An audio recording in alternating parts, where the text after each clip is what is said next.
So we're going to be going over adding and subtracting of integers. And we'll start with some addition. Now the reason I wanted you guys to know your multiplication and division rules for integers first is because we're going to use those rules to simplify questions we have. So in your book they've given you a question that looks like this. Okay. And there's a couple ways we can go through this. Actually we'll write both of them up here. The other one they want you to go for, and these will both be addition to start. I'm going to make up 1 or 2 more after that. Okay. Now the first thing I want you to do is this can become confusing when we have two signs that are directly beside each other. So what I want you guys to do in each of these questions is to simplify the question to make it easier for yourself. So we already had to know our multiplication rules for integers. So for instance, a positive multiplied by a positive gave us a positive. A negative multiplied by a negative gives us a positive. And when they're opposite signs, we get a negative. Okay? So I want you to think of this, and even though this is an addition question, has nothing to do with multiplication. When we have two operations that are directly beside each other, we're going to simplify them into one operation. Okay? So I want you to think of these rules. If I have a positive sign and a negative sign, if I were to multiply questions like that, well, what would I end up with?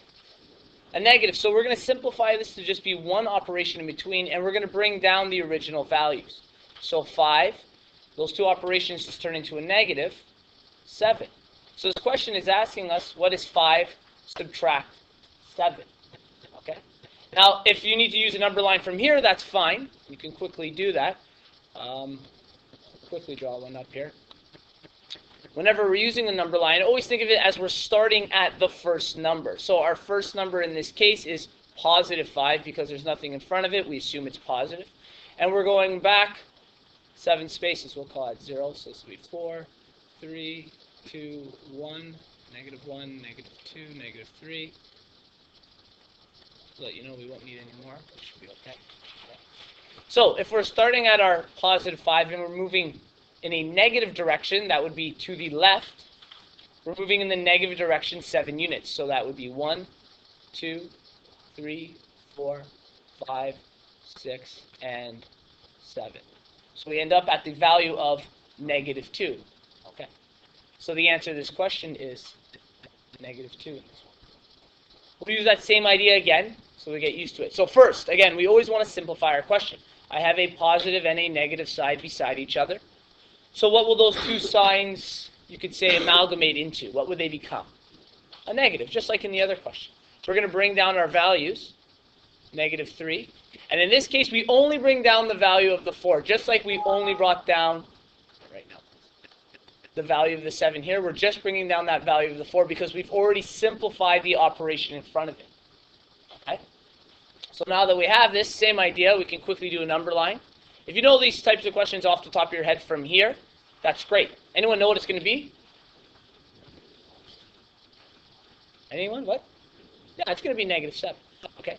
But if you need a number line to see that, our first value is the number negative 3. And again, because it is turned into a negative, that means we're going to be going to the left. So when I draw my number line, I really only have to put numbers to the left of my original. So I'm going to put my original as far as right as possible. And then I know I'm going to be moving back at least, well, exactly 4 units. So if I was at negative 3, to the left of it would be negative 4, negative 5, negative 6, negative 7, negative 8, and that'll be enough. Okay, we start at our negative 3, like we have here, and we're going to move 4 units left. 1, 2, 3, and 4. And lo and behold, we're at negative 7.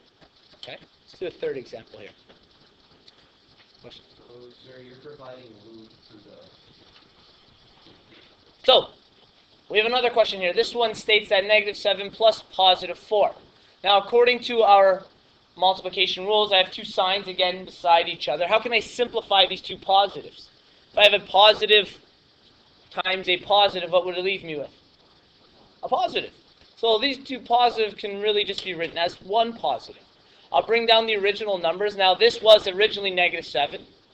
And I've dealt with the operations in front of the 4, so I just bring down that 4. The question now reads negative 7 plus 4. Much simpler to work with when we don't have so many operations beside each other. Again, if you need a number line, you can do this, but I'm going to tell you off the top of my head that this is going to be the answer of negative 3. Okay. So that's adding. Let's talk about some subtracting type questions. Let's say I have a very similar like this. We'll call this example 4. Negative 7 minus negative 4. Okay? Negative 7 minus negative 4. Again, we want to simplify when we have operations that are directly beside each other. So if I have two negatives, how can I simplify those? Just a positive sign. We'll bring down the negative 7 and the value of 4. So I now have negative 7 plus 4. In other words, these two questions, as you see, are asking us the exact same thing. They've just been written differently. Okay? So as soon as we simplify that, we know from our previous answer, well, I already know that negative 7 plus 4 is going to be an answer of negative 3. Okay? So that is technically every example that we can go through. If you look closely at it, even though these were originally multiplication questions, if I were to switch the signs, okay, so I'll do that same question with the sign switched here from above. We'll call it 5. What were the numbers in it? 5 and 97. So let's say we have 5 minus positive 7. Okay. Though this question is written differently, because we need to simplify still, I have a negative times a positive.